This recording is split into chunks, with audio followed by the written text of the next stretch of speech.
Selamat sahabat adik-adik, apa kabarnya? Abang harap semuanya sehat-sehat aja dan selalu dalam lindungan Tuhan.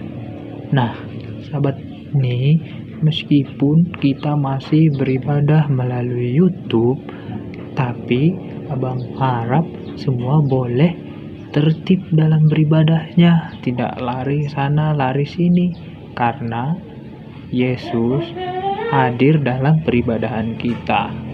Nah, sekarang kita akan doa buka yang dipimpin oleh Ricardo. Mari sama-sama kita berdoa. Tuhan Yesus, hari ini kita mau memulai sekolah sahabat anak-anak. Berkati hari ini kita jadi anak baik, anak penurut, dan mendengar. Dalam nama Yesus, amin.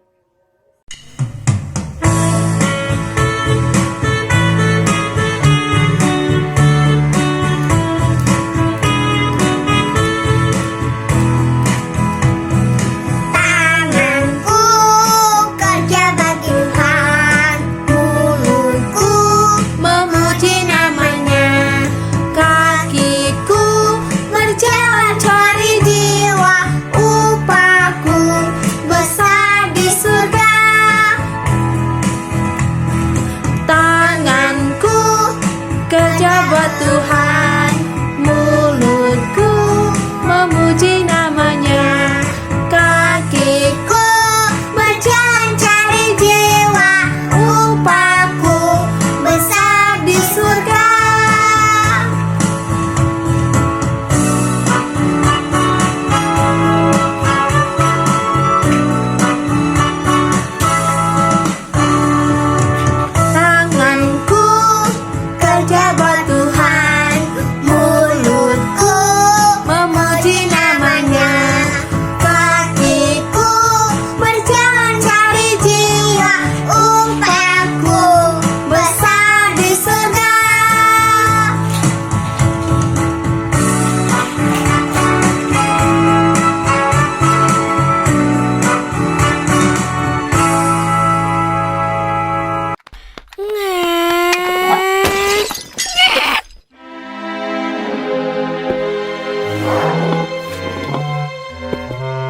Kenapa, Kaleb? Tidak.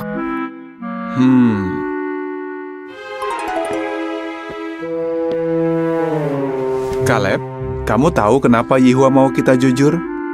Kalau kita jujur, kita seperti buat jembatan ke teman kita. Kalau kamu bohong, temanmu tidak percaya kamu lagi. Dan mungkin tidak mau berteman denganmu.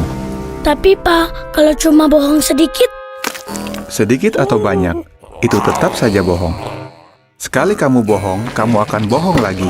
Dan itu tidak baik. Kamu ingat siapa yang pertama kali berbohong? Setan? Benar. Tapi kalau Yesus, pernah tidak dia bohong? Kamu mau jadi seperti siapa? Aku mau seperti Yesus. Bagus, Kaleb. Jadi, tadi kenapa? Vasnya pecah. Aku tidak sengaja.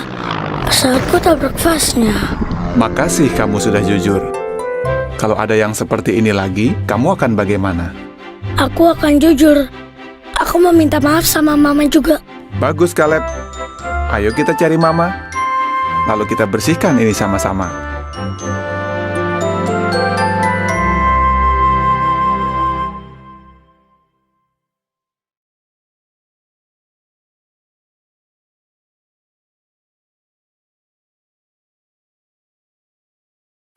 Selamat sahabat bagi kita semuanya. Ayat hafalan kita pada sahabat ini tertulis Imamat 19 ayat 11. Janganlah kamu mencuri, janganlah kamu berbohong, dan janganlah kamu berdusta seorang kepada sesamanya. Jalan serta Yesus, jalan sertanya setiap hari. Jalan serta Yesus, serta Yesus selamanya. Dalam suka, dalam suka, jalan depannya setiap hari. Jalan serta Yesus selamanya. Selamat sahabat teman-teman. Saya mau menceritakan pengalaman saya yang terindah. Pada suatu hari saya dibeliin sepeda sama papa. Saya senang sekali karena papa saya membelikan saya sepeda. Teman-teman tahu tidak kenapa papa saya membelikan sepeda kepada saya? Karena papa saya melihat saya dan teman-teman bermain. Papa saya melihat teman-teman saya bermain sepeda. Lalu dia membelikan sepeda. Saya senang sekali. Lalu saya berterima kasih kepada ayah saya karena ayah saya sudah membelikan sepeda kepada saya. Sampai di sini dulu ya teman-teman cerita pengalaman saya yang terindah. Terima kasih, Tuhan memberkati.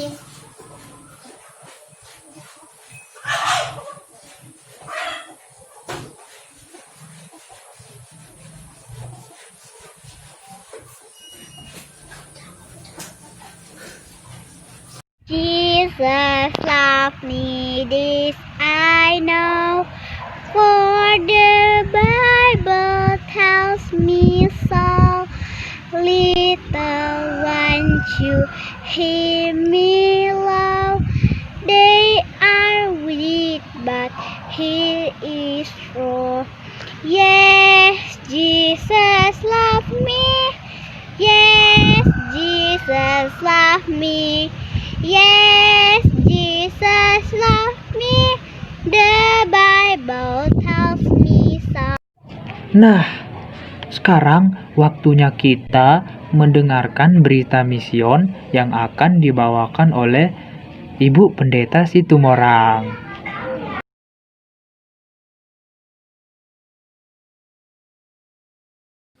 Selamat sahabat adik-adik, apa kabarnya? Semoga semua dalam keadaan sehat.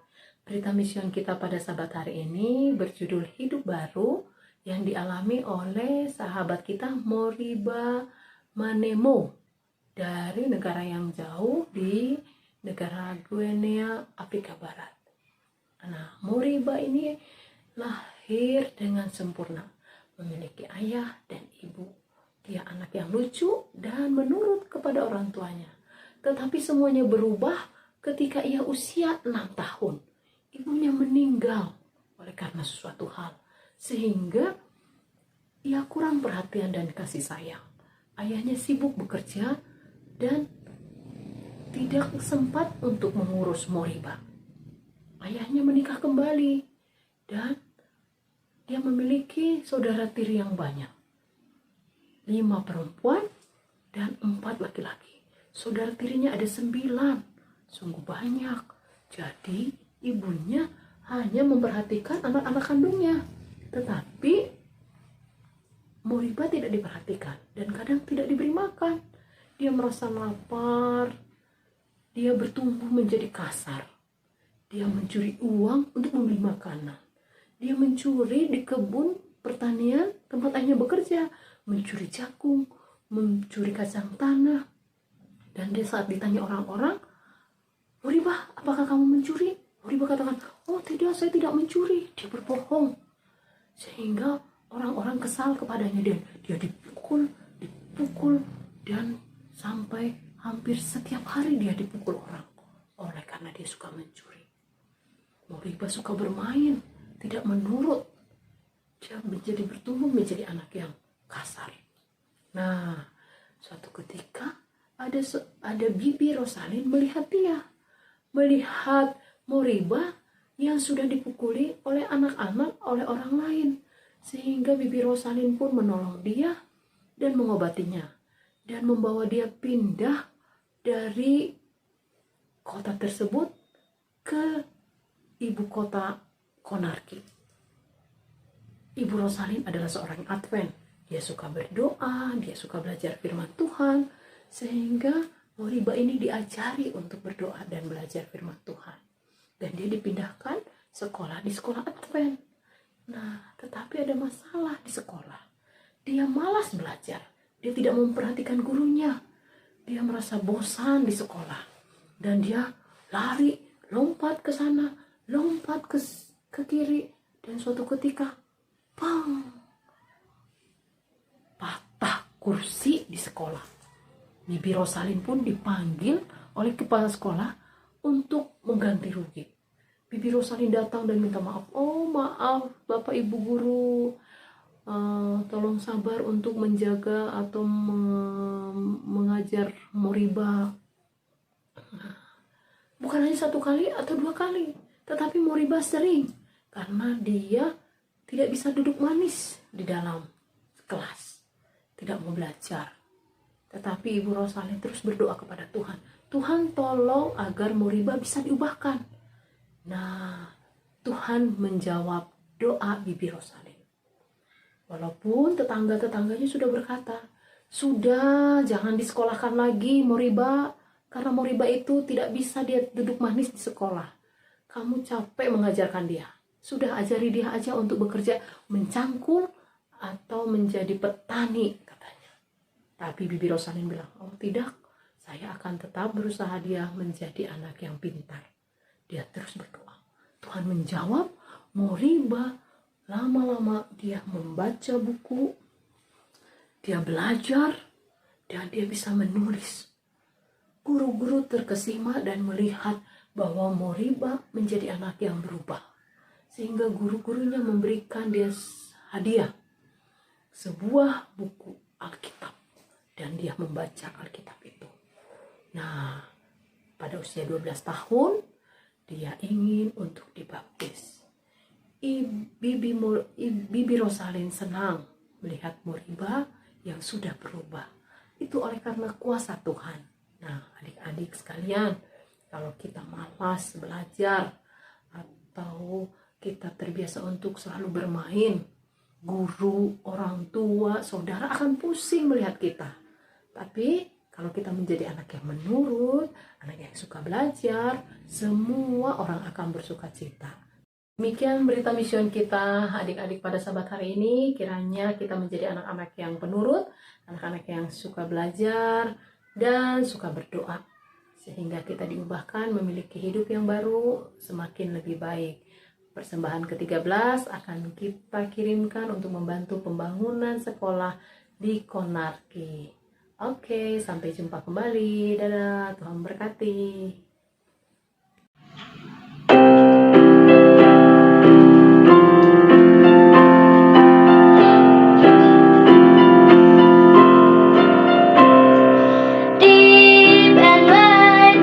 Deep and wide, there's a fountain flowing deep and wide. Deep and wide, there's a fountain flowing deep and wide. Dalam lebar, kasih Yesus dalam dan lebar. Dalam lebar, kasih Yesus dalam dan lebar. Nah, sekarang kita akan belajar sekolah Sabat.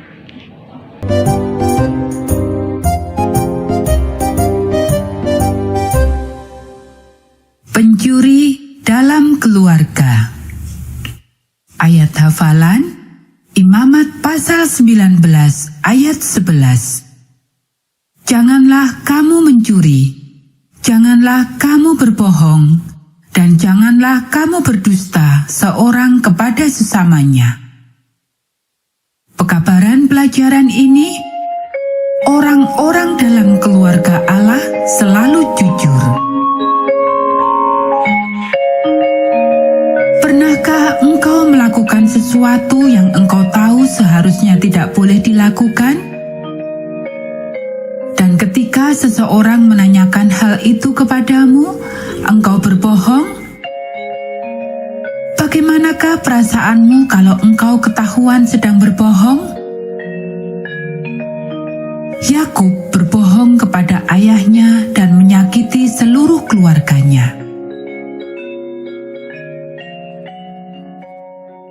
Engkau tidak akan menyangka bahwa Yakub dan Esau adalah kembar, karena mereka terlihat sangat berbeda. Mereka berbeda dalam hal berpakaian. Mereka berbeda dalam hal-hal yang mereka sukai. Mereka sangat berlawanan. Esau senang berburu.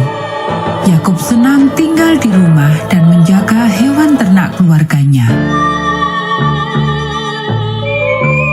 Sebelum mereka lahir, Allah telah berbicara kepada ibu mereka, Ribka. Allah beritahukan bahwa saudara yang lebih tua akan menjadi hamba kepada yang lebih muda. Ribka tidak tahu bagaimana hal itu bisa terjadi, tetapi dia percaya apa yang Allah katakan.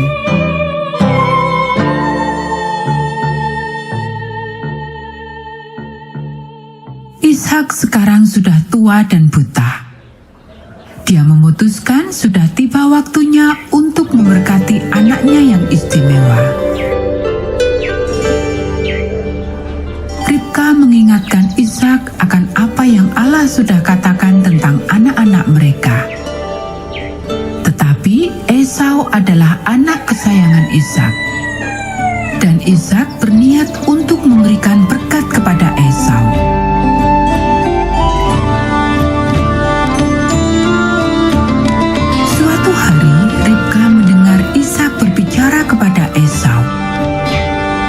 Esau, aku sudah tua, katanya. Aku tidak tahu berapa lama lagi aku akan hidup. Ambillah senjatamu dan pergilah berburu. Siapkanlah makanan yang lezat untukku dan hidangkanlah bagiku. Kemudian aku akan memberkati engkau. Segera sesudah Esau pergi, Ribka memanggil Yakub. Dia beritahukan apa yang sudah didengarnya. Kemudian Ribka katakan,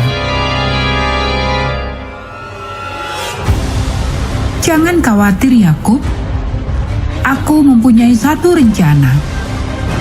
Pergilah dan ambillah dari hewan ternak kita 2 ekor anak kambing yang terbaik. Aku akan menyiapkan makanan yang lezat seperti yang disukai oleh ayahmu. Kemudian bawalah dan hidangkanlah ke hadapan ayahmu supaya engkau diberkatinya."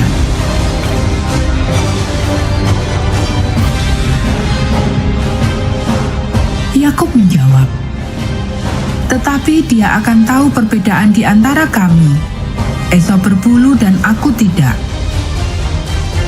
Ayah akan tahu bahwa aku menipu dia. Dia akan mengutuk aku, gantinya memberkati aku."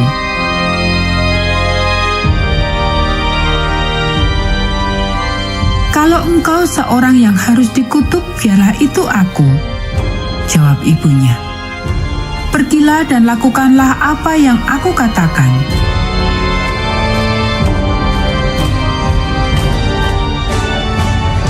Lalu Yakub memakai pakaian Esau.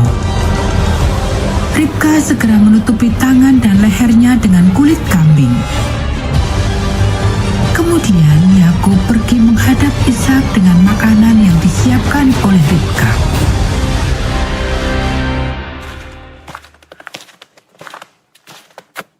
Ishak mendengar Yakub memasuki ruangan. "Siapakah itu?" tanyanya.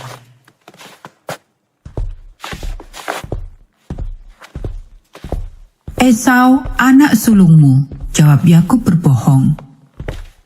"Aku telah melakukan persis yang engkau suruh aku lakukan, ayah. Duduklah dan nikmatilah makananku dan berkatilah aku."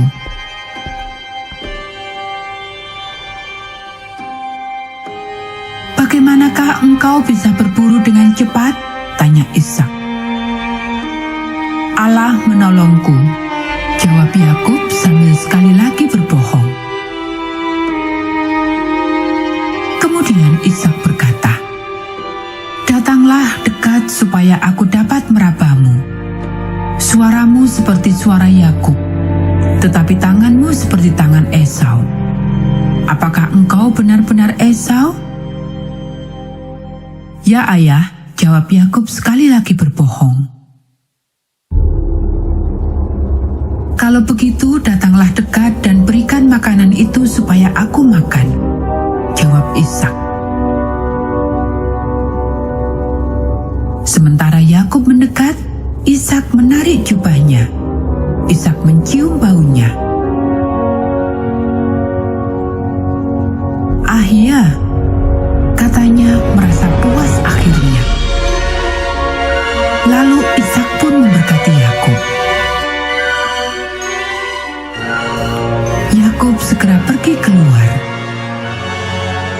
Dia baru saja pergi ketika Esau masuk ke dalam tenda ayahnya. "Ini makanan yang engkau minta, ayah," kata Esau. Ishak gemetar. Dengan suara yang gemetar dia bertanya, "Siapakah engkau?" "Aku Esau, anak sulungmu," jawab Esau. Ishak bertanya, "Kalau begitu siapakah yang tadi di sini? Apakah itu Yakub?" Barulah Ishak tahu apa yang sudah terjadi. Dia berbalik kepada Esau dan berkata dengan sedih, "Aku telah memberkati dia. Aku telah memberkati adikmu Yakub." Esau sangat geram. "Masih dapatkah engkau memberkatiku? Yakub telah menipu aku tentang hak kesulungan. Sekarang dia menipu aku untuk mendapatkan berkat-Mu. Dapatkah engkau memberikan kepadaku apa saja?" Ishak menggelengkan kepalanya dengan sedih. "Berkat itu sudah diberikan. Aku tidak dapat mengambilnya kembali." Esau menggumam sambil meninggalkan tenda ayahnya. "Kalau ayahku mati, aku akan membunuh Yakub dan mengambil semua milikku kembali." Yakub tahu bahwa dia telah melakukan sesuatu yang salah, dan dia sangat menyesal. Dia merasa sedih. Kebohongannya telah mengakibatkan masalah bagi setiap orang. Dia seharusnya menunggu. Allah telah membuat sebuah janji. Allah tidak memerlukan pertolongan Yakub atau bahkan Ribka. Apakah yang akan terjadi sekarang?